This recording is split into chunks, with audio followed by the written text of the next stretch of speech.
नमस्कार, आपण पाहताय न्यूज 18 लोकमतवर बेधडक आपल्या सगळ्यांचं स्वागत. मी मिलिंद भागवत. आजचा विषय एकदम गरम आहे. गरम या अर्थाने की एकूण सध्या राजकीय वातावरण गरम आहे, पण त्यातही हा विषय गरम आहे. राष्ट्रवादी काँग्रेसमधनं आत्तापर्यंत जवळपास डझनभरपेक्षा जास्त नेत्यांनी राष्ट्रवादी काँग्रेस सोडलं. कोणी भाजपत प्रवेश केला, कोणी शिवसेनेत प्रवेश केला, किंवा काही जण नाराज आहेत, तर काही जण 100% खात्रीने सांगतायत की आम्ही राष्ट्रवादी काँग्रेस सोडणार. कुठल्या पक्षात प्रवेश करणार हे सांगितलेलं नाही. पण ज्या पद्धतीनं राष्ट्रवादी काँग्रेसचे नेते इतक्या मोठ्या प्रमाणात पक्ष सोडतायत ते पाहता अनेक प्रश्न निर्माण झाले. आणि यातला एक प्रश्न लोकांच्या मनातला, तो जेव्हा आमच्या पत्रकारानं, न्यूज 18 लोकमतच्या पत्रकारानं शरद पवार यांना शिर्डीमध्ये विचारला, तेव्हा शरद पवार सुद्धा अस्वस्थ झाले. एवढंच नाही तर अतिशय शांत आणि संयमित म्हणून तमाम महाराष्ट्राला परिचित असणारे शरद पवार अस्वस्थ झाले आणि या पत्रकाराला कृपया तुम्ही इथून निघून जा असं त्यांनी सांगितलं. एकूणच या सगळ्यामुळे म्हणजे ज्या पद्धतीनं नेते सोडून जात आहेत ते पाहता या नेत्यांच्या जाण्यानं खरंच शरद पवार हतबल आहेत. राष्ट्रवादी काँग्रेसची अशी काय नेमकी पक्षाची रचना करण्यात चूक झाली की ज्यामुळे पक्ष सोडतायत? का भाजप शिवसेना जाणीवपूर्वक राष्ट्रवादी काँग्रेसलाच टार्गेट करतायत? का फक्त सत्तेचीच लालसा आहे म्हणून नेते पक्ष सोडून जात आहेत? यासह अनेक प्रश्न आहेत. आज आपण त्याबद्दल थेट बोलणार आहोत.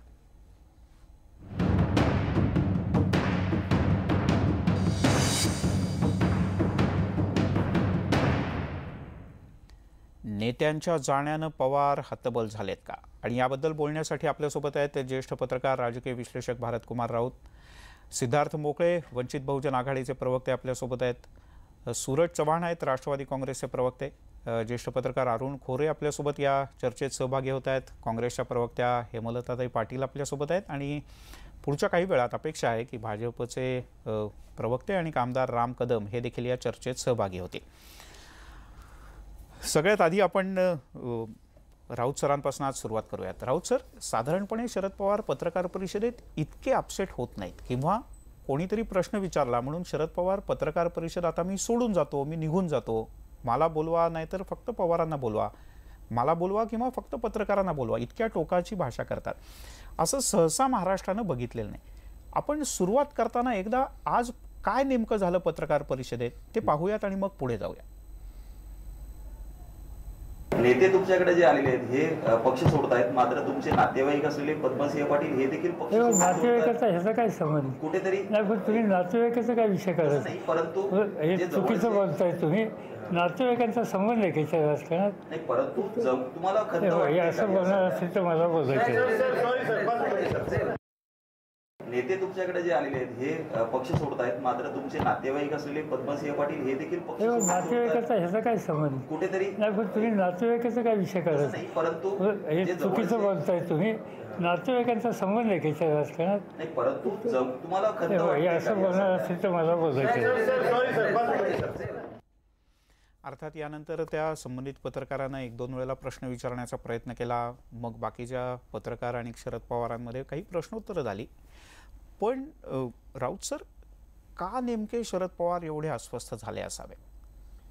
एक लक्षात घ्या की शरद पवार हे अत्यंत वृत्तपत्र परिषदांमध्ये बोलताना अत्यंत संयमी असतात. तसा माझा आतापर्यंत आधी रिपोर्टर, मग संपादक आणि त्यानंतर राजकीय क्षेत्रातला माणूस म्हणून माझी समजूत आहे. आणि मला नाही वाटत ह्याच्याबद्दल कोणाची काही त्यांचं दुमत होऊ शकेल. परंतु अलीकडच्या काळात मात्र शरद पवार हे वारंवार चिडायला लागलेले आहेत असं दिसतं. ते पत्रकारांच्या प्रश्नामुळे चिडले ही गोष्ट आता बऱ्याच वर्षांनी पहिल्यांदाची घडलेली आहे. कदाचित असं असेल की त्यांना तो प्रश्न जिव्हारी लागला असेल, कारण डॉक्टर पद्मसिंह पाटील हे त्यांचे मेवणेच आहेत आणि ते जेव्हा पक्ष सोडत आहेत त्यावेळी त्यांच्याबद्दल निश्चितच प्रश्न विचारणं हे स्वाभाविक आहे. कदाचित पत्रकारांनी त्यांचं नाव, त्यांचं नातं न सांगता जर का प्रश्न विचारला असता तर त्यांना उत्तर देणं भाग होतं, पण तसं झालेलं नाही. आणि त्यामुळे तो एक धागा पकडून शरद पवारांनी आपला राग व्यक्त केलेला आहे. हे असं का होतं? याचं कारण असं की गेल्या दीड महिन्यामध्ये ज्या पद्धतीने राष्ट्रवादी काँग्रेसला गळती लागलेली आहे ही आता केवळ विनोदाची गोष्ट राहिलेली नाही, ही चिंतेची गोष्ट आहे. आणि ही चिंता सर्वात जास्त शरद पवारांना भेडसावत असणार, कारण त्यांनी आतापर्यंत 3 वेळा जो पक्ष उभा केला या 3 वेळा त्यांनी तो केवळ स्वतःच्या हिमतीवर उभा केलेला आहे. अशा वेळी त्यांना आपलेच लोक जे आपल्याबरोबर होते ते जात आहेत असं हे म्हटल्यानंतर त्यांना चिंता लागली असणारच. आणि त्याचंच जेव्हा प्रकटीकरण जेव्हा पत्रकार परिषदेत होतं तेव्हा त्यांना त्याचा राग हा येणारच असं मला वाटतं. मात्र आणि त्यातून आता परिस्थिती अशी आहे की एकेकाळी शरद पवार 38-39 वर्षाचे होते, ज्या काळात त्यांनी पहिल्यांदा शतरेचं पक्षातून जाणारे लोक पाहिले, त्याच्यानंतर ते 60th होते तेव्हा त्यांनी पाहिलं, आता ते 80मध्ये आहेत. मला वाटतं त्यांचं वय 78 की 79 वर्षाचं वय आहे.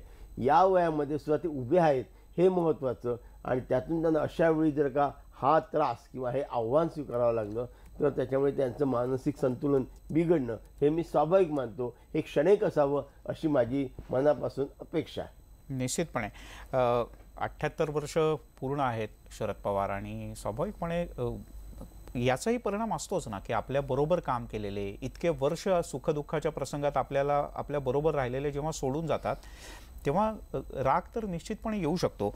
पण मला सूरज चव्हाणांना विचारायचं आहे, म्हणजे हे केवळ पवार हतबल आहेत असंच सगळ्यांना वाटतं? बाकीचे राष्ट्रवादीचे नेते काही हतबल आहेत किंवा बाकीचे लोक काही विचार करतायत, चिंता करतायत, चिंतन करतायत, राष्ट्रवादीच एकूण हतबल आहे असं काही वाटत नाही का? नेमकं असं होत आहे काय आहे? राष्ट्रवादी हतबल आहे चुकीचा समज आहे. राष्ट्रवादीचे नेते सक्षम आहेत. जसं राऊत सरांनी आता सांगितलं की पवार साहेबाच्या राजकीय कारकिर्दीमध्ये आतापर्यंत ही 2-3 वेळा घडलेली घटना आणि त्याच्यानंतर पवार साहेबांनी नवीन पक्षाची उभारणी करून नवीन तरुण नेतृत्वांना संधी दिलेली आहे. त्यामुळे नवीन नेतृत्व राज्यामध्ये सातत्याने येत राहिलं. आणि पवार साहेबाचा वय जर आपण वयावरती जर बोलत असाल तर माझ्या माहितीनुसार आज जर पवार साहेबाचा रेग्युलर कार्यक्रम बघाल तर आमच्यासारख्या तरुणांना किंवा आपल्यासारख्या इथं बसलेल्या सगळ्यांना लाजवेल इतका ते चांगल्या पद्धतीनं काम करतात. आणि मला कुठंतरी वाटतंय की पवार साहेब ज्या पद्धतीनं नवीन नेतृत्वांना पुढे घेऊन येतील, भाकरी फिरवण्याचा ज्यावेळेस विषय निघाला होता, नवीन नेतृत्वांना संधी देण्याची ज्यावेळेस चर्चा झाली होती त्यावेळेस कुठंतरी वाटतं की भविष्य काळामध्ये राष्ट्रवादीकडून नवीन चेहरे या राजकारणात या विधानसभेत आपल्याला दिसतील. बरं, पण हे तुम्ही सगळं पवारांच्या बद्दल म्हणताय. माझा प्रश्न त्याच्या पुढे जाऊ नये की राष्ट्रवादी पक्ष म्हणून असं वाटत नाही की कुठेतरी अस्वस्थता आहे? राष्ट्रवादी म्हणजे अस्वस्थता आहे ती कुठे आहे? जाणाऱ्या लोकांमध्ये आहे. असलेल्या लोकांमध्ये अजूनही थोडासा निवांतपणा असल्यासारखं वाटतं. असं काय तुम्हाला असं वाटत नाही की या गोष्टीचं जरा चिंता आणि चिंतन केलं पाहिजे? उलट मी तर असं म्हणेन की मी आता राज्यामध्ये शिवस्वराज्य यात्रेचं नियोजनामध्ये होतो किंवा शिवस्वराज्य यात्रा मी स्वतः पाहिलेली आहे. ज्या पद्धतीनं राज्यामध्ये शिवस्वराज्य यात्रेचं आणि जनतेचं सहकार्य आम्हाला लाभतंय त्याच्यावरनं एक दिसतंय की हे गेलेले म्हणजे संधी साधू होते. ह्याच्यामध्ये जे जात आहेत, ज्या पक्षात जात आहेत त्या पक्षातल्या लोकांसाठी संकट आहे. राष्ट्रवादीमध्ये काम करत असणाऱ्या तरुण चेहऱ्यासाठी नको ती ब्याद होती ती गेली असं 100% ज्या संकट म्हणजे का संकट आहे तेही सांगतो की अनेक वर्ष सातत्यानं त्या पक्षामध्ये ती लोक काम करत होती. अचानक कुणीतरी बाहेरून येतो, तुमचा बॉस बनतो, ते तिकीट घेतो, निवडणूक लढतो, हे त्यांच्यासाठी संकट आहे. पण राष्ट्रवादीमध्ये जे लोक अनेक वर्ष काम करतायत, सेकंड फळी जी आहे त्यांना आज संधी म्हणून हे पुढे येते. मला एक शेवटचा प्रश्न तुम्हाला विचारतो आत्ताच्या क्षणाचा, तो म्हणजे तुम्हाला असं वाटतं की भाजप किंवा शिवसेना जाणीवपूर्वक राष्ट्रवादीला टार्गेट करतात? कदाचित शक्य आहे, कारण आमची सगळ्यात जास्त महाराष्ट्रात ताकद आहे म्हणून भाजप असेल, शिवसेना असेल, हे सत्तेचा गैरवापर करून टार्गेट करतात. ठीक आहे खोरे सर, असं असू शकतं आणि जाणीवपूर्वक आपण टार्गेट होत असल्यामुळे पवार साहेब अधिक हतबल झालेत? मिलिंद, मला असं वाटतं की लोकसभेच्या निवडणुकीमध्ये आपण पाहिलं मोदी यांनी महाराष्ट्रातल्या भाषणामध्ये प्रचार सभेची सुरुवातच शरद पवारांना टार्गेट ठेवून केली होती. आणि त्यानंतर मग आपण पाहिलं सगळीकडे मग अमित शहा असतील, शरद पवार असतील, या दोघांनी सातत्याने पवार घराणं यांच्यावरती टीका केली. तेव्हा त्यांचं टार्गेट स्पष्ट होतं की आता लोकसभेला जी ढील दिलेली आहे ती आणखीन मोठ्या प्रमाणामध्ये घट्ट करायची आणि विधानसभेला जितका राष्ट्रवादीचा पाडाव करते तेवढा करायचा हे डिझाईन ठरलेलं होतं आणि आहे. मगासपासून सारखा आपण शब्द वापरतोय हातबल हातबल हातबल शरद पवार. मी आपल्याला सांगू इच्छितो मी एकूण राष्ट्रवादी काँग्रेस बद्दलच म्हणतोय. Rashtrawadi Congress is equal to Sharad Pawar म्हणून पवार म्हटलं. बरोबर नाही, बरोबर हातबल शब्द प्रयोग वापरला जातोय. मी तुम्हाला रेफरन्स फक्त एवढाच देतो की 2 महिन्यापूर्वी जेव्हा राष्ट्रवादीमधनं ही गळती सुरू झाली तेव्हा बेळगावच्या तरुण भारतमध्ये हातबल भीष्माचार्य नावाचा एक अग्रलेख हा पवारांच्यावरती आलेला होता. आणि त्याच्यामध्ये त्यांनी पवारांची आता काय कोंडी करून टाकलेली आहे आणि पवारांची कोंडी कशी झालेली आहे अशी एक मांडणी त्याच्यामध्ये होती. बरं. आज तुम्ही म्हणताय त्याप्रमाणे संपूर्ण राष्ट्रवादी काँग्रेस पक्ष हाताबले ही वस्तुस्थिती आहे. पण हाताबल होण्याचं मुख्य कारण शरद पवार नाही आहेत.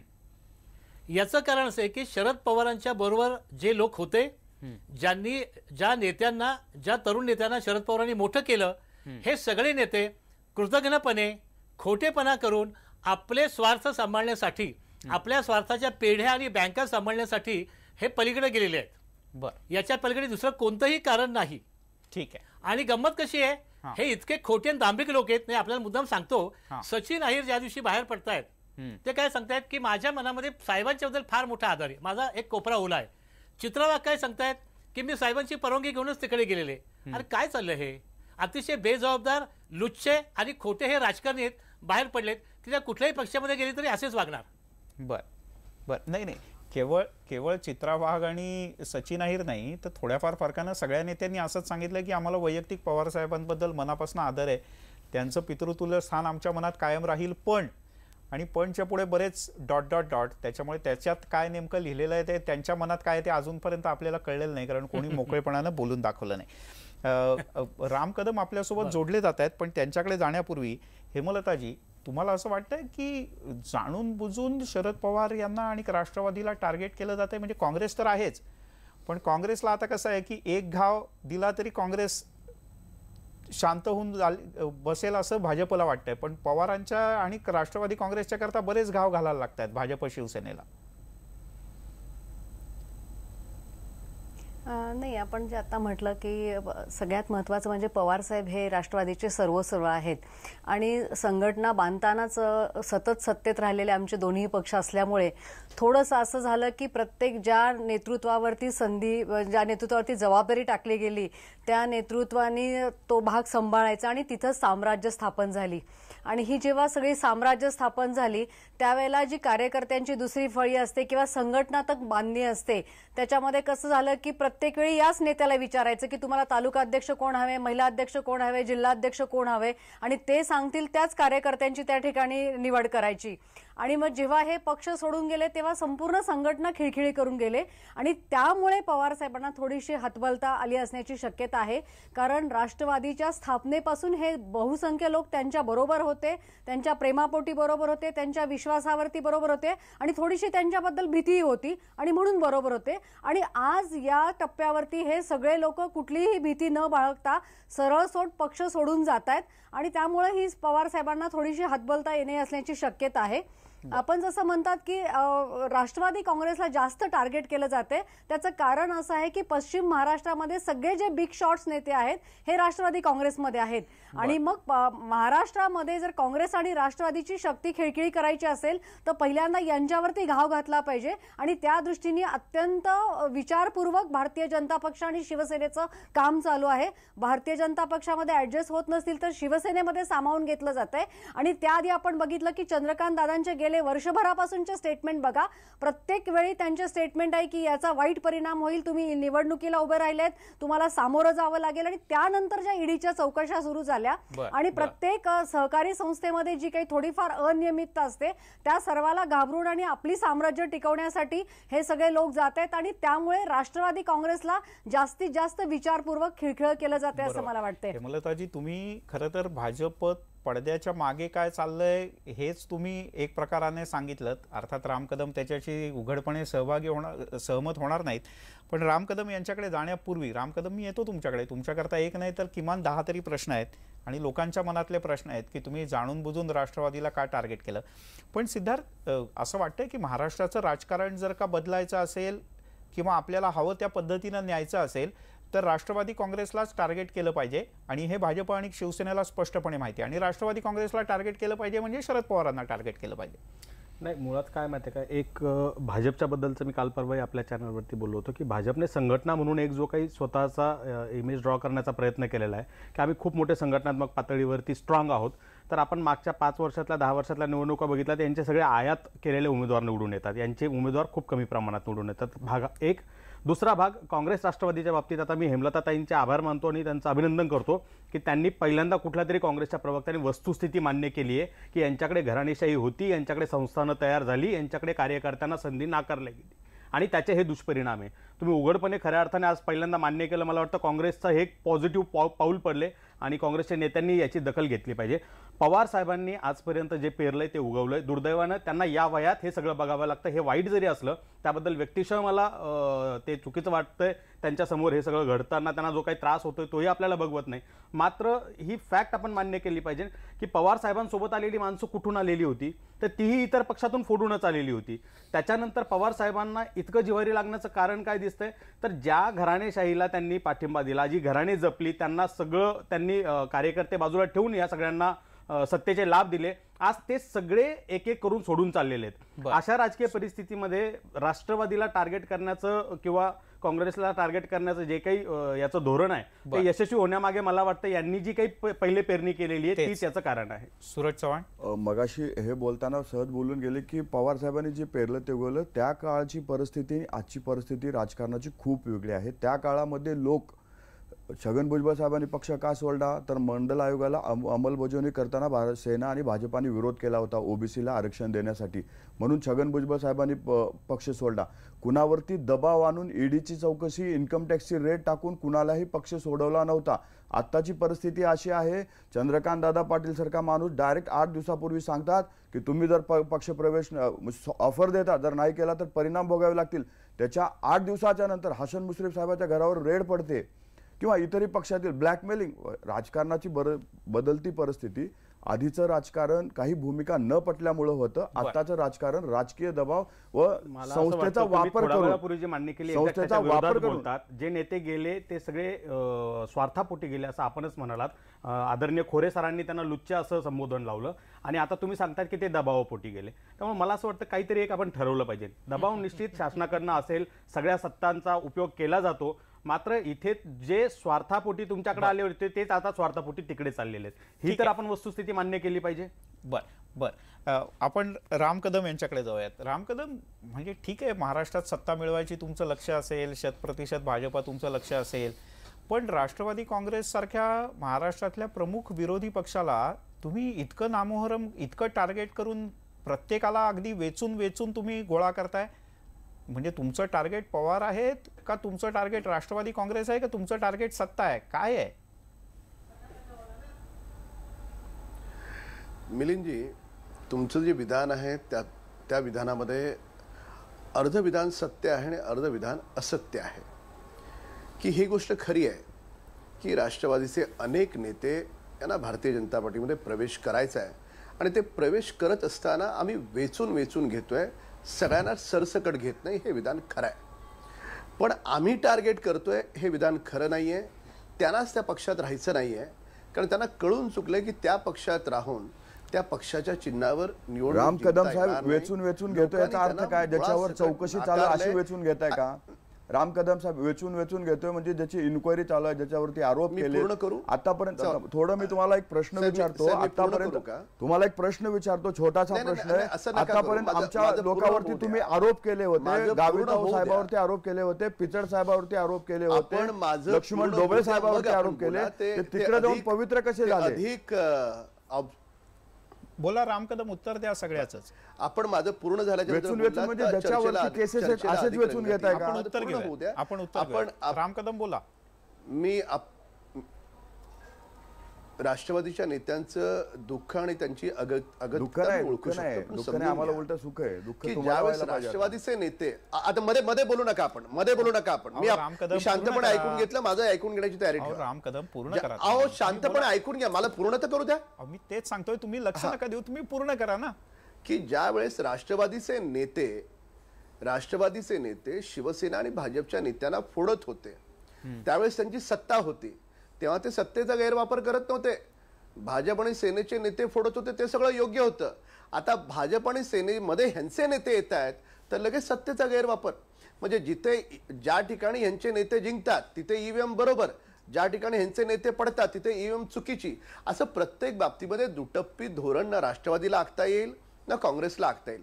वस्तुस्थिती मिलिंदराव काय आहे की महाजनादेश यात्रेच्या पहिल्या भाषणाच्या वेळेस माननीय मुख्यमंत्री देवेंद्र फडणवीस साहेबांनी हे स्पष्ट केलंय की आमच्याकडे हाऊसफुलचा बोर्ड आहे, कारण जेवढ्या जागा आहेत त्याच्यापेक्षा अधिक कितीतरी सक्षम मंडळी आहेत, पण त्याच्यानंतर सुद्धा काही ठिकाणची चांगली लोक येत असतील तर कुठल्याही अटी शर्तीशिवाय त्यांचं पक्षामध्ये आम्ही स्वागत करतो. आम्ही सरसकट नाही घेत आहे, जो येईल त्याला प्रवेश दिला. जे राष्ट्रवादीनं काँग्रेसनं त्यांच्या कालखंडात केलं ते भारतीय जनता पार्टी करत नाही. हा मुद्दा एक. आणि मुद्दा त्याहीपेक्षा महत्वाचा एवढा आहे की ऐका, त्याहीपेक्षा मिलिंदराव महत्वाचा मुद्दा असा आहे, आत्मचिंतनाचा मुद्दा असा आहे की राष्ट्रवादीची आणि काँग्रेसची ही वेळ का आली. आता ईडी फिडी ठीक आहे ना, बोलायलाच काही मार्ग नाही, बोलायला कुठलाच एक्सक्यूज नाही, तर त्याच्यामुळे ईडीचं एक्सक्यूज पुढे करतायत. वस्तुस्थिती अशी आहे, 15 वर्षाच्या कालखंडामध्ये केलेला भ्रष्टाचार आणि 5 वर्षाच्या देवेंद्र फडणवीस सरकारच्या कालखंडामध्ये झालेलं काम याची तुलना महाराष्ट्राची जनता करते. ऐका, ती तुलना जेव्हा 2019ला समोर जाईल तर त्यावेळेस राष्ट्रवादीला कुणीही विचारणार नाही, काँग्रेसला कुणीही मत देणार नाही. म्हणून त्या मंडळींना भाजपमध्ये शिवसेनेत यायचं. 1.5 महिन्यातच आपल्याला कळेल. तुमचा मुद्दा लक्षात आला. हेमलताताई बोला. नाही, आता मी हबप राम कदमांचं सगळं विवेचन ऐकलं. मला खूप गंमत वाटली की आम्ही वेचून नेते आमच्या पक्षामध्ये घेतोय. खरं सांगायचं तर भारतीय जनता पक्ष स्वतःला केडरवेस पार्टी म्हणतो, परंतु अशा परिस्थितीमध्ये आज सुद्धा त्यांना सगळे नेते आयात करूनच निवडणुका जिंकाव्या लागतात. ही वस्तुस्थिती आहे. त्यांच्या कार्यकर्त्यांच्या माध्यमातून निवडणुका जिंकल्या जात नाहीत, हीच परिस्थिती आहे आणि ही मान्य केली पाहिजे. दुसरी गोष्ट म्हणजे हे जे म्हणतात की ईडी फिडी ह्या सगळ्या बोलण्याच्या गोष्टी आहे, परंतु गेल्या 2 वर्षामध्ये आपण सातत्याने बघतोय की ह्या सगळ्या नेत्यांना, आता जे म्हणजे बबनराव पाचपुतेंपासून गावितांपासून, मी आता ती सगळी लिस्ट वाचणार नाही, पण ह्या सगळ्या नेत्यांना ह्या प्रवेशाच्या आधी धमक्या दिलेल्या आहेत. तुमची चौकशी होणार सांगितलंय, तुम्हाला जेलमध्ये टाकणार असं सांगितलंय. इव्हन आपण बघितलं की अजित पवारांच्या बाबतीत सतत मुख्यमंत्री आता सध्या विधान करतायत. छगन भुजबळांच्या बाबतीत हेच घडलं आणि केवळ भीती दाखवणं आणि भीती दाखवून आम्ही तुम्हाला आतमध्ये टाकू असा दम देणं आणि ह्या सगळ्या माध्यमातून त्यांच्या आपल्या पक्षामध्ये घेणं एवढं, आणि सत्तेजवळ जाण्यासाठी फक्त त्यांना हे करायचंय. आणि त्याच्यामध्ये बोलताना हा सगळा जो मुलामत येता की आम्ही वेचून लोक घेतोय आणि आम्हाला सत्तेची हाव नाही, आणि काँग्रेस आणि राष्ट्रवादीने त्यांच्या काळात ह्या गोष्टी केल्या नव्हत्या, ही वस्तुस्थिती आहे. आणि तशी मला उदाहरण दाखवा कुठल्या नेत्यांच्या बाबतीत दमदाटी करून काँग्रेस आणि राष्ट्रवादीने आपल्या पक्षामध्ये घेतलं. तसं तुमच्याकडे उदाहरण आहे की ईडी किंवा अन्य चौकशीचा धाक दाखवून त्यांना राष्ट्रवादी काँग्रेसमध्ये आणि काँग्रेसमध्ये घेतलं? मिलिंद्र, मुळामध्ये हे ईडी म्हणतायत ना, ईडीचा किंवा बाकी यंत्रणांचा धाक दाखवून, तर ताई हे मगाशी बोलता म्हणाल्या की सहकारी संस्थांमध्ये काही प्रमाणात अनियमितता. अरे काही प्रमाणात म्हणजे काय? ती लोकांची सहकारी संस्था आहे. त्यात जर तुमचे काही प्रमाणात गुन्हा असतो, तुमच्या नेत्यांनी येतो त्याच्यावर पूर्ण ऐकून घ्या. त्यांची तुम्ही किती कोणत्या पद्धतीने तुम्ही त्यांची चौकशी लावणार होते आणि आज उत्तर देऊ का? पक्षात आल्यानंतर कुठे गेल्या त्या सगळ्या चौकशा? बबनराव पाचपुतेंच्या कुठे गेल्या चौकशा? राम कदम साहेब, तुम्ही हायकोर्टामध्ये, औरंगाबादच्या हायकोर्टामध्ये जमाना आहे, केलं होतं. तुम्ही राजकीय हेतून आरोप असतील तर त्या आरोपाचं काय? तुम्ही महाराष्ट्राच्या जनतेची दिशाभूल करताय. आतापर्यंत जी तुम्ही लोकांचा पक्ष प्रवेश करून घेतला त्या प्रत्येक व्यक्तीवरती महाराष्ट्राच्या मुख्यमंत्र्यांनी विरोधी पक्षनेते असताना आरोप केलेले आहेत. मग त्या आरोपाचं काय झालं? म्हणजे महाराष्ट्राचे मुख्यमंत्री एकतरी राष्ट्रवादीची बदनामी करत होते, अन्यथा महाराष्ट्राच्या मुख्यमंत्र्यांनी त्या लोकांवरती ब्लॅकमेल करून त्यांचा पक्ष प्रवेश केलाय. राम कदमजी, एक वेगळा प्रश्न तुम्हाला विचारतो. तुम्ही असं म्हणताय की आम्ही वेचून घेतले. आता जर का या सगळ्यांवर वेगवेगळ्या प्रकारचे आरोप असतील तर तुम्ही असे आरोप असलेले वेचून घेतले, म्हणजे त्यांचा कार्यकर्त्यांचा बेस आहे, आरोप आहे, मग ते आपल्या इकडे आले की ते म्हणजे आता वॉशिंग पावडर वगैरे मी मध्ये काही जाणार नाही, तो राजकीय आरोप प्रत्यारोपांचा विषय आहे. वेचून वेचून हा मिलिंदराव तुमचा शब्दप्रयोग होता आणि त्या शब्दप्रयोगामध्ये मी असं जोडलं होतं की सगळेच नेते काही वाईट आहेत असं मी कधीच म्हटलं नाही. जे चांगलं काम करतायत नेते, जसे राधाकृष्ण विखे पाटील साहेब आहेत, चांगलं काम करतायत.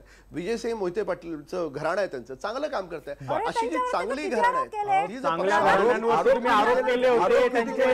तुम्ही राम कदम साहेब मला एक सांगा, बैलगाडीवर पुरावे कुठे गेले तुमचे?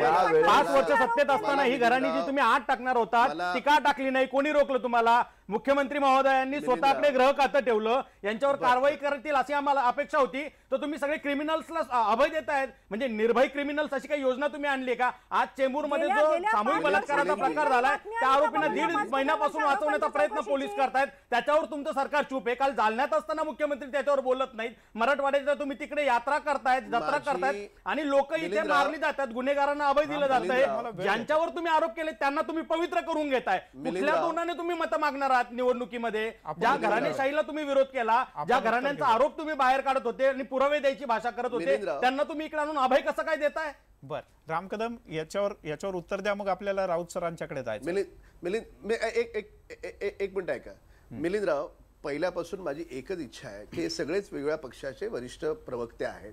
एक बोलत असताना सगळ्यांनी एकत्र बोलणं हे ऐकणाऱ्या लोकांना, पाहणाऱ्या लोकांना आपण प्रयत्न करूया त्याचा. राम कदम, एक बोलत असताना पूर्ण जो संपेल. मी जेव्हा ऐका ना, माझं बोलणं संपल्याच्या नंतर काँग्रेसचे नेते बोलले, बाकीचे नेते बोलले, समजू शकतो. मध्येच जर बोलत असतील याचा अर्थ त्यांना सत्य दडपायचंय की काय, हा महाराष्ट्राचे लोक अर्थ. सगळ्यात मोठा विनोद आहे. चुकीचं बोलताय म्हणून मध्ये बोलावं लागतं. सत्तेचा वापर करून सत्ता दडपली जाते.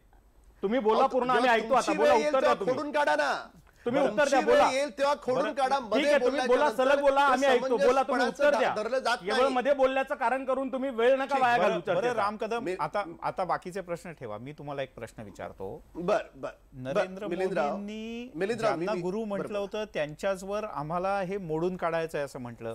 अमित शहांनी स्पष्टपणे म्हटलं की आम्हाला सगळं पवार कुटुंब आणि त्यांचं एकाधिकारशाही मोडून काढायचे आणि म्हणून तुमचे टार्गेट आता पवार आहेत. म्हणजे तुम्ही आतापर्यंत कधी स्पष्टपणे भाजपने सांगितलं नाही, पण आता सांगून टाका औपचारिकपणे. काय राहिलं आता? एवढे 1.5 डझन तर नेते झाले राष्ट्रवादीचे घेऊन.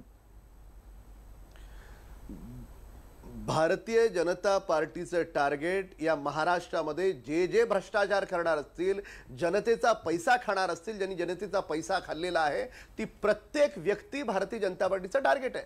मग त्यातले काही नेते राष्ट्रवादीमध्ये असतील ते टार्गेट आहेत, काही नेते काँग्रेसमध्ये असतील ते टार्गेट आहेत, काही नेते इतर पक्षांमध्ये असतील ते टार्गेट आहेत. भ्रष्टाचाराच्या विरोधात आणि विकासाच्या दिशेने हे आमचं टार्गेट आहे. तर त्याच्यामुळे आपण एक विशिष्ट पक्ष न सांभाळता, बरं ठीक आहे, एक विशिष्ट पक्ष अशी आपण त्याला आवरण न देता आपण ती वैचारिक जी घडण आहे त्याच्या विरोधात आम्ही आहोत. ठीक आहे, ओके, लक्षात आलं. सूरजजी, तुमच्याकडे येण्यापूर्वी राऊत सर, ज्या पद्धतीने ही चर्चा सुरू आहे ती पाहता आणि ज्या पद्धतीनं पडद्यावर आपल्याला दिसतंय पण ना काय घडलंय ते, म्हणजे यादी जी आहे राष्ट्रवादी सोडून गेलेल्यांची, मग ते भाजपात असोत किंवा शिवसेनेत असोत, आपल्याला सरळ सरळ दिसतातच आहेत कोण. आणि दिसतायतच नाही, काही जण असेही दिसत आहेत की ज्यांनी म्हटलंय की मी उद्याला सोडून जाणार, मी परवाला सोडून जाणार, तारीख ठरली. आता याच्यात ही पक्षाबद्दलची नाराजी आहे, ही शरद पवारांबद्दलची नाराजी आहे का भाजपनं दाखवलेलं आमिष आहे, का भाजपचं खरंच टार्गेट आहे शरद पवार? कारण स्वतः मोदी आणि शहांनी याचा वारंवार उल्लेखही केला. काय आहे हे नेमकं? हे ह्यातली प्रत्येक गोष्ट सत्य आहे, म्हणजे कुठलीही गोष्ट यातली असत्य आहे असं मी आता जे म्हणणं तसं मानण्याचं काही कारण नाही. जर का सर्व पक्षांकडे जर नीटपणे बघितलं तर एक गोष्ट नक्की आहे की आजच्या मितीला माझ्या शेजारी जे 2 राजकीय नेते बसले ते असं सांगतील की आज मितीला केवळ जनसेवेच्या भावनेने कोणी राजकारणात आहेत असं जर कोणी म्हणायचं ठरवलं तर एक तर ते खोटं बोलत आहेत किंवा त्यांचा खूप मोठा भ्रम झालेला आहे किंवा ते आत्ता परिस्थिती बघून बोलत आहेत, हे असं मी मानू शकेन. त्यामुळे प्रत्येकाला स्वतःसाठी किंवा स्वतःच्या पक्षासाठी हे काहीतरी हवंच असतं. ते ज्याच्याकडून मिळेल त्याच्यापाशी लोक जात असतात. आता परिस्थिती अशी आहे की विशेषतः राष्ट्रवादी काँग्रेसची, की राष्ट्रवादी काँग्रेसकडे आज मितीला तरी देण्यासारखं काहीही उरलेलं नाही. याचं कारण असं, जे काय थोडंफार उरलेलं आहे त्याच्यासाठी पवार यांचं स्वतःचं कुटुंब आहे की पवारांनी आतापर्यंत जे राजकारण, मी थोडं जबाबदारीने बोलतोय, लोक चिडतील माझ्यावर, परंतु मी जबाबदारीने बोलतोय की ते सत्तेत आल्यापासून, म्हणजे मी सांगतोय ते 78-80 सालापासूनचं म्हणतोय, त्यांचं जे काही राजकारण झालं त्या सगळ्याचा जास्तीत जास्त फायदा त्यांच्या कुटुंबाला मिळत गेला आणि त्यांचे कार्यकर्ते ते सगळं निमूटपणे ऐकून घेत राहिले. याचं कारण पवार हे अत्यंत टॉवरिंग, अत्यंत शिखर अशा तऱ्हेचं नेतृत्व आणि त्याच्यामुळे त्याच्याविरुद्ध ब्र काढण्याची कोणाची हिंमत नव्हती किंवा इच्छाही नव्हती आणि त्यात काही फार मोठं हशीलही नव्हतं. आज जेव्हा त्यांचं तसं लक्षात आलं की वाघ जखमी झाला आहे, वाघ म्हातारा झाला आहे आणि आता याच्याकडून शिकार होण्याची शक्यता नाही असं जेव्हा त्यांना दिसायला लागलं तेव्हा एक एक पानं गळावया अशी ती पानं गळायला लागलेली आहेत. आणि त्याला कालाय तस्मै न ह्याच्यात काही पवारांचा खूप मोठा दोष असं नाही, कारण त्यांचं राजकारण पूर्वी जसं चाललं होतं तसंच आताही चाललं आहे. त्यामुळे आताच ते काही फार मोठं वेगळं राजकारण करतायत असं नाही. परंतु तुमच्या एक लक्षात आलं असेल की या गेल्या लोकसभा निवडणुकीच्या वेळी ज्या पद्धतीचं राजकारण झालं, त्यांनी ज्या पद्धतीने त्या गेल्या निवडणुकीपासूनच ज्या पद्धतीने सुप्रिया पवार यांच्या बाजूने ते ठामपणे उभे राहिले, त्याच्यानंतर पार्थ पवार यांच्या विरुद्ध पक्षात नाराजी, त्यांच्या घरामध्ये नाराजी, तरीसुद्धा ते उभे राहिले. त्यामुळे अशा परिस्थितीमध्ये पवारांकडून आता नॉन पवार कोणाचं फार मोठं भलं होईल असं त्यांच्या कार्यकर्त्यांना वाटत नसावं आणि त्यामुळेच त्यांनी बाहेरचा दरवाजा बघायला सुरुवात केली आहे. अगदी थोडक्यात उत्तर घेऊयात आणि मग आपण ब्रेक राऊत घेऊया. कदाचित एकच व्ह्यूने किंवा एकाच अँगलने बघितले असतील की पवार साहेबाचं महाराष्ट्र हे कुटुंब आहे. म्हणजे पवार साहेबाचं नुसतं पवारच कुटुंब नाही तर महाराष्ट्राची जनता हे कुटुंब आहे. पवार साहेबांनी आर पाटलासारख्या सामान्य कुटुंबातल्या व्यक्तीला या महाराष्ट्राचे उपमुख्यमंत्री केले. ते काही कुटुंबातले होते का पवारांच्या साहेबांच्या नव्हते. पवार साहेबांनी छगन भुजबळ साहेबांसारख्यांना उपमुख्यमंत्री पद केलं. हे पवार साहेबांच्या कुटुंबातले होते का तर नव्हते. त्याच्यानंतर अजितदादांचा नंबर लागलेला विजयदादा हे कुटुंबातले होते का नव्हते. कदाचित तुम्ही एका अँगलनं बघत असाल सर, पवार साहेबाचं महाराष्ट्र कुटुंब होते. प्रत्येक जनतेला त्यांनी न्याय देण्याचा प्रयत्न केलेला आहे. आणि तुम्ही जी काही पवार साहेबाच्या कुटुंबातला अंतर्गत कलहाबद्दल बोलताय ते मला तरी कार्यकर्ता म्हणून कुठं दिसत नाहीये. हा माध्यमात पसरवलेला एक भ्रम आहे. म्हणून अंतर्गत कलहाने राष्ट्रवादी काँग्रेस पार्टी आणि पवार साहेब या महाराष्ट्राचं भविष्यातलं विधानसभेतलं चित्र तुम्हाला या निकालानंतर स्पष्ट दिसेल. नाही, याच्यात सूरजजी म्हणजे तुमच्या नावातच सूरज आहे, त्याच्यामुळे तुमच्यात एक आत्मविश्वास असणार आणि तो तुमच्या बोलण्यातनं दिसतोय. पण प्रत्यक्षातली वस्तुस्थिती जी आहे ती काहीशी वेगळी आपल्याला सांगते आणि त्याबद्दलच आपण चर्चा करतोय. एक छोटासा ब्रेक घेऊयात. ब्रेकच्या नंतर आपण हे जाणून घेण्याचा प्रयत्न करूयात की खरंच जाणीवपूर्वक टार्गेट झालंय का राष्ट्रवादी, आणि जर का जाणीवपूर्वक टार्गेट झालं असेल तर का झालंय. दुसरं एक बोललं जातं की शरद पवारांनी ज्या पद्धतीचं राजकारण गेल्या 25-30 वर्षात महाराष्ट्रात केलं त्याचेच परिणाम आज शरद पवार आणि राष्ट्रवादी काँग्रेसला भोगावे लागतात किंवा त्यांना तोंड द्यावं लागतंय. आणि एक तिसरा भाग की या सगळ्यामुळे शरद पवार हतबल झालेत का, त्यांना असं दिसतंय का. म्हणजे राऊत सरांचा आरोप आपण काही वेळाकरता मान्य केला, तर पवारांना आता असं दिसतंय का की पवार कुटुंबियांच्या पलीकडे नेऊन जाऊन आता सगळ्यांना याच्यात समाविष्ट करायचं असेल तर ते आजच्या घडीला थोडं अवघड आहे, कारण आता राष्ट्रवादीकडे आणि पवारांच्याकडे सत्ता नाही. छोटासा ब्रेक घेऊयात, पाहत राहा बेधागा.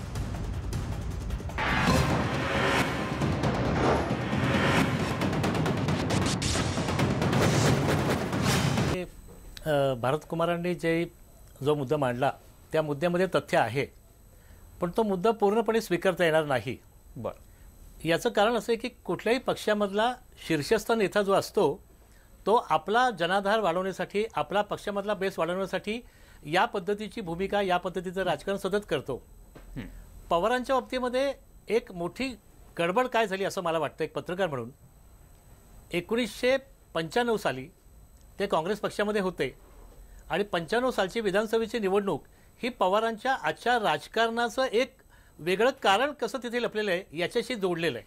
बरं, 1995 साली महाराष्ट्र विधानसभेच्या जागांसाठी काँग्रेसचे उमेदवार जिथे होते अशा अनेक ठिकाणी शरद पवारांशी एकनिष्ठ असलेले अनेक नेते हे उभे राहिलेले होते आणि साहजिकच ते काँग्रेसच्या अधिकृत उमेदवाराच्या विरुद्ध बंडखोर उमेदवाराच्या परिस्थितीमध्ये उभे होते. बरं. आणि त्यावेळेला आम्ही काही पत्रकारांनी पवारांना विचारलं की ह्या लोकांना तुम्ही काही सांगणार की नाही, अर्ज मागे घ्या, कारण हे सगळे तुमच्या जवळचे लोक आहेत. आणि ही संख्या 1995च्या विधानसभा निवडणुकीमध्ये सुमारे 70 ते 80 होती. बरं. आणि त्यावेळेला त्यातले काही जे लोक निवडून आले त्यांनी भाजप शिवसेना युतीला पाठिंबा दिला. त्यातलेच एक नमुनेदार नाव आहे दिलीप सोपल. तर त्यामुळे हे राजकारण पवारांनी केलं आणि या पवारांच्या राजकारणाची परिणती आज त्यांना दिसते आहे, भोगावी लागते, ही वस्तुस्थिती आहे. पण दुसऱ्या बाजूला त्याच्यातला जे बाहेर हर्षवर्धन- पडलेले सगळे नेते हर्षवर्धन आहेत पाटील पण ते एक मोठं नाव पवारांच्या आहे. राजकारणाचा परिपाक म्हणून आहेत. कुठला हर्षवर्धन पाटील पण त्यातलं एक मोठं नाही, नाव पण आहे. पवारांच्या राजकारणाचा परिपाक म्हणून हे सगळे बरोबर. नाही आणि बाकीचे सगळे बाहेर पडतात ही वस्तुस्थिती असली तर हे बाहेर पडलेले सगळे लोक संत महंत नाही येतो. हो ते आपले सगळे इंटरेस्टेड सगळ्या गोष्टी सगळ्या सांभाळून घेत आहेत आणि पुढे जात आहेत ते. बरं. आणि पण मग- ज्या पण- बँका ज्या संस्था त्यांनी उभ्या केल्या हो. त्या संस्थांची बँकांची वाट लावून ते चाललेले आहेत. बर सिद्धार्थ तुमच्याकडे येण्यापूर्वी राऊत सर, पण मग पवारांना या सगळ्यांची मोठ बांधताना कदाचित याची थोडीफार तर कल्पना असणारच की असं होऊ शकतं पुढच्या काळात. अगदी बरोबर आहे, परंतु पवार हा एक अत्यंत द्रष्टा राजकारणी आहे. ते जे चालता चालता गाठी मारतात ना त्या भल्या भल्यांना बसून सुटत नाहीत. त्यामुळे पवार दोन पद्धतीचं राजकारण करतात असं मला वाटतं. एक शॉर्ट टर्म म्हणजे त्यावेळी ज्याची गरज असेल ते राजकारण करतात. म्हणजे तुम्हाला आठवत असेल कदाचित विधान परिषदेमध्ये एकदा त्यांनी आपल्या स्वपक्षाच्याच लोकांना स्वतःच्याच पक्षाच्या 2 आमदारांना राजीनामे द्यायला सांगितले होते आणि त्याच्यामुळे दुसऱ्या पक्षाचा विरोधी पक्षनेता हा होऊ शकला होता. अशा तऱ्हेचे राजकारण सुद्धा ते करतात. त्याचबरोबर ते खूप लांब पल्ल्याचं राजकारण सुद्धा करतात. म्हणजे त्यांचं आत्ता राजकारणाची परिस्थिती कदाचित अशी असेल, मग तुम्ही मला सांभाळून घ्यायच्यामध्ये की येत्या भविष्य काळामध्ये, कारण आता पुढच्या या निवडणुका 2 महिन्यात झाल्यानंतर मग बराच काळ विधानसभा किंवा लोकसभेच्या निवडणुका 5 वर्ष नाही. त्या काळामध्ये कदाचित एका बाजूला अजित पवार म्हणजे ज्यांचे पुतणे आणि दुसऱ्या बाजूला सुप्रियाताई यांना मोकळं मार्ग मिळावेत या दृष्टीने त्यांनी ही व्यूहरचना केलेली असणार. आणि त्यासाठी म्हणून कदाचित स्वतः ते बॅकसीटही घेतील अशा तऱ्हेचं विश्लेषण ही त्यांची मंडळी सुद्धा करतायत. त्यामुळे ह्याच्यातून नक्की काय असेल हे सांगता येत नाही आणि म्हणून पवारांची व्यूहरचना कळायला खूप कठीण आहे. बरं, राम कदम यांच्याकडे जाण्यापूर्वी सिद्धार्थ थोडक्यात काय आता म्हणजे खोरे सरांनी खूप चांगला मुद्दा मांडला आणि त्यांनी चांगली आठवण करून दिली. मला जे बोलायचं होतं त्यांनी ते सांगितलं 95चं. आता राजकारणातला एक पॅटर्न पवारांचा आपण एक लक्षात घेतला पाहिजे की जिथे आपण पुरोगामी महाराष्ट्र, फुले शाहू आंबेडकरांचा महाराष्ट्र वगैरे हे म्हणत असतो, त्याच महाराष्ट्रात पवारांसारख्या जाणत्या राजाने 95 साली युती शासनाला पाठिंबा देणारा एक गट उभा केला आणि तो झाला. 2014ला त्याच जाणत्या राजाने भाजपकडे मॅन्डेट नसताना बाहेरून पाठिंबा देऊन ते सरकार बसवलं. आणि आता 2019 मध्ये आपण बघतोय त्याच जाणत्या राजाच्या जवळची माणसं ही भाजपमध्ये जात आहेत थेट पद्धतीने. आणि सर म्हणतायत तसं हे कदाचित अजित पवार आणि सुप्रिया सुळेंसाठी पुढला मार्ग मोकळा करण्यासाठी असू शकतं. जर हे असं असेल तर मला आता खोरे सरांनीच त्याचं उत्तर द्यावं की मग पवारांचं राजकारण आपण पुरोगामी म्हणावं तरी कसं. सर तुम्हीच सांगा आता. बरं खोरे सर, तुमच्याकडे मी येतो, पण राम कदम यांना त्याच्या आधी महत्वाचा प्रश्न आहे जो या सगळ्यांच्या चर्चेतनं आलाय. राम कदमजी, शिष्याने गुरुला काही शब्द दिलाय का थेट दिल्लीपासून? आणि म्हणून सगळेच राष्ट्रवादीतले येत आहेत. म्हणजे फार चांगलं आहे हे जर का असं असेल तर. म्हणजे तुम्ही राष्ट्रवादीला सावरताय का आवरताय का पाडताय का तोडताय, काय आहे नेमकं प्रकरण?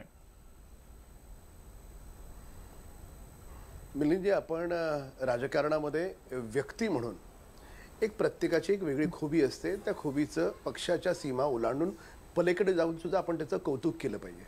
पण जेव्हा पक्ष म्हणून जेव्हा आपण त्याच्याकडे पाहतो तेव्हा पूर्णपणे तो चष्मा बदललेला असतो. शरद पवार व्यक्ती म्हणून त्यांच्यामधल्या अनेक गोष्टी एक गुरु या नात्याने शिकण्यासारख्या असू शकतील, यामध्ये दुमत कुणाचंच नाही. वेगवेगळ्या पक्षातल्या लोकांचं हे सामूहिक मत असेल. पण जेव्हा पक्ष म्हणून आपण त्यांच्याकडे पाहतो तर आता आपण शरद पवार व्यक्ती म्हणून चर्चा करत नाही. मोदीजी जे म्हणाले ते शरद पवार व्यक्ती म्हणून त्यातल्या त्यांच्या काही चांगल्या गुणांच्या बाबतीत मोदीजींनी कौतुक केलं होतं. पण जेव्हा पक्ष म्हणून आपण म्हणतो तेव्हा पक्ष म्हणून 15 वर्षातली त्यांची कारकीर्द ही महाराष्ट्रातली भ्रष्टाचाराची कारकीर्द राहिली आहे आणि त्या बाबतीत त्याला कुणीही त्या पक्षाला क्षमा करू शकत नाही, हे समजून घ्या. मगासपासून एक विषय वारंवार येतोय मिलिंदजी, ईडीची भीती कोणाला? ज्यांनी चूक केले त्याला. चौकशी यंत्रणांची भीती कोणाला? ज्यांनी चूक केले त्यांना. मग राष्ट्रवादीच्या आणि काँग्रेसच्या नेत्यांना का भीती वाटते आणि का ते स्पष्ट करत नाहीत? विरोधी पक्षात असताना तुम्ही म्हणाल का जर कारवाईची नोटीस आली तर? कारण आहेत. आपण व्यक्तिविशेष म्हणून किंवा वर्तमानपत्राचे रकाने भरण्यासाठी आपण काहीही चर्चा करू, पण वस्तुस्थिती अशी आहे की प्रामाणिक कारभार मोदी सरकारचा 5 वर्षाचा आणि फडणवीस सरकारचा महाराष्ट्राचा 5 वर्षाचा यानं प्रभावित झालेली महाराष्ट्राची जनता आणि 2019ला आपल्याला मॅन्डेट मिळणार नाही यांनी धाक लावलेली काँग्रेस आणि राष्ट्रवादीची अशी चर्चा राम कदम साहेब हे विधान मला पटलं नाही अजिबात. एक मिनिट बोला सूरज. राम कदम साहेब आता बोलता एक वाक्य बोलले की ईडीची भीती त्याला ज्यांनी चूक केली त्याला. ह्याच्यात तथ्य आहे, ज्यांनी चूक केली त्याला ईडीची भीती असावीच. पण ज्याच्यावरती आरोप तुम्ही केले, ज्याच्यावरती हायकोर्टामध्ये अपील तुम्ही केलं, ज्याच्यावरती वारंवार संसदेमध्ये आमच्याकडे गाडीभर पुरावेत म्हणून तुम्ही ओरडत राहिले, त्याच व्यक्तीला तुम्ही पक्षप्रवेश देता. ह्याचा अर्थ तुम्ही ते तर आरोप खोटे होते किंवा तुम्ही त्याला दबाव ईडीचा दबाव तंत्र वापरून त्यांना पक्षप्रवेश करताय. दोन्हीपैकी तथ्य काय नेमकं? कोणाविषयी म्हणतात आपण स्पष्ट करा, कोणाविषयी म्हणतात? बबनराव पाचपुतेबद्दल महाराष्ट्राचे माननीय मुख्यमंत्र्यांनी औरंगाबादच्या हायकोर्टामध्ये अपील केलेलं आहे. बबनराव पाचपुते संदर्भामध्ये जे आरोप होते ते आरोपाची संबंधित यंत्रणांकडून झाल्याच्या नंतर आणि तरी आपण 2 मिनिटं धरून चालू. तुम्ही म्हणताय ते खरं नाहीये ते, तरी पण धरून चालू. अहो हे आरटीआयचं राज्य आहे. इथे वेगवेगळ्या गोष्टीमध्ये हायकोर्ट, सुप्रीम कोर्ट राज्य कुठे ठेवलं तुम्ही? लोकशाही ठेवले का पहिलं आणि लोकांना भ्रमित करायचं ठेवले का? राष्ट्रवादी काँग्रेसच्या नेत्यांचे धंदे आहेत. बबनराव पाचपुतेंच्या बाबतीमध्ये त्या यंत्रणांनी अतिशय स्पष्ट. हा बोला, पूर्ण करा वाक्य. मी मध्ये नाही अडवत तुम्हाला, नाही तर परत म्हणाल की आम्हाला बोलू देत नाही म्हणून. वाक्य पूर्ण करा, मग पुढे जाऊ. नाही ठीक आहे. माझं म्हणणं असं आहे की बबनराव पाचपुतेंच्या संदर्भामध्ये जे काही आरोप होते त्या बाबतीतली पूर्णपणे स्पष्टता त्या यंत्रणांनी केलेली आहे. ठीक आहे. पण आता काय झालंय, आता काँग्रेस आणि राष्ट्रवादीला कारण काय सांगणार मीडियाच्या समोर? का सोडून चाललेत? तर त्याच्यामुळे नाईलाज म्हणून त्यांना ईडीचा आधार घ्यावा लागतो. ही वस्तुस्थिती आहे. एकच मिनिट घेतो. तुमच्या प्रदेशाध्यक्षांनी 8 दिवसापूर्वी हसन मुश्रीफ साहेबाला म्हणलं होतं पक्षप्रवेशाची ऑफर दिली होती आणि ऑफर देत असताना धमकी दिली होती, जर नाही दिला आला तर तरच्या गोष्टी होत्या. आणि 8 दिवसानंतर ईडीची चौकशी रेड पडते तुमच्या घरी. हेमलताजी बोला. ह्यात काहीही तथ्य नाही. राम कदम साहेब व्हिडिओ पुरावे भाषणामध्ये कोल्हापूरच्या सभेत म्हणलेले आहेत. चंद्रकांत दादांचा व्हिडिओ वेगळ्या संदर्भातला आहे, पक्षप्रवेशाच्या संदर्भातला नाही. ठीक आहे राम कदमजी, याच्यातल्या काही गोष्टी पुढे येतील काही दिवसात. हेमलताताई बोला, पूर्ण करा. हेमलताताई बोला. खोले सर मी येतो. राम कदमजी भ्रष्टाचाराबद्दल राम कदमजी भ्रष्टाचाराबद्दल एवढं पोट तिडकीने बोलतायत आणि सांगतायत की 15 वर्षाचा काँग्रेस राष्ट्रवादीचा कारभार आणि 5 वर्षाचा त्यांचा कारभार. काय झालं सुभाष देशमुखांच्या लोकमंगलच्या घोटाळ्याचं? काय झालं गृहनिर्माण मेहतांच्या घोटाळ्याचं? काय झालं पंकजा मुंडेंच्या चिक्की घोटाळ्याचं? दरेकरांच्या बँक घोटाळ्याचं काय झालं? काय तुम्ही उदाहरण सांगाल का? तावडेंवरती जेवढे आरोप लागले त्याचं काय झालं? तुम्ही जेवढ्या भ्रष्टाचाराचं म्हणजे तुम्ही जे बोलताय की ईडीची भीती, हे भीती, आणि त्या बाबतीत तुमच्या लोकांवरती त्या चौकशांना तुम्ही क्लीन चिट द्यायची आणि दुसऱ्यांना भ्रष्टाचारी तुम्हाला वेळ दिला. पण आपण आता वेगळ्या मुद्द्याकडे जाऊ, नाही तर कारण ते मग ईडीला उत्तर देत राहतील आणि तुम्ही त्याला उत्तर देत राहाल. आपला विषय मला फक्त राम कदम मला फक्त एकावळीत उत्तर देता येईल. मला एकावळीत उत्तर द्या मिलिंदराव, मला एकावळीत उत्तर देऊ पण आपल्या मला एकावळीत उत्तर द्या लोकांना. हेमलता मला एकावळीत उत्तर. राष्ट्रवादी काँग्रेस सोडून चालले, त्यामुळे राष्ट्रवादी काँग्रेस जे आरोप का खोरे सर तुमच्याकरता शेवटचं 1 मिनिट, म्हणजे खरं तर 1 मिनिट पण नाही, 30 सेकंदात पूर्ण केलं तर जास्त आवडेल. नाही, मला असं वाटतं की पवारांच्या सगळ्या नेतृत्वासंबंधी आपण चिकित्सा करताना एक गोष्ट आपण विसरतोय की गेल्या काही वर्षामध्ये मुख्यतः सामाजिक जनाधार जो आहे, ओबीसींचा असेल किंवा बीसींचा असेल, मागासवर्गीयांचा असेल, तर त्या बाबतीमध्ये राष्ट्रवादी काँग्रेस बऱ्यापैकी नॉनप्लस झाली असं दिसतंय. आणि आरपीआयचे अनेक नेते एकत्र होते काँग्रेसबरोबर, तेव्हा पवारांना एक बळ होतं. आठवले होते, प्रकाश आंबेडकरही काही काळ बरोबर होते. प्रकाश आंबेडकर बाहेर गेले, नंतर रामदास आठवलेंनी देखील पाठिंबा काढून घेतला. त्यामुळे हा जनाधार जो आहे तो देखील गेला आणि भुजबळांना अटक झाल्यानंतर देखील ओबीसींचा एक फार मोठा वर्ग बाजूला गेला. तो दुखावला गेला अजूनपर्यंत. राऊत सर 30 सेकंद शेवटचे.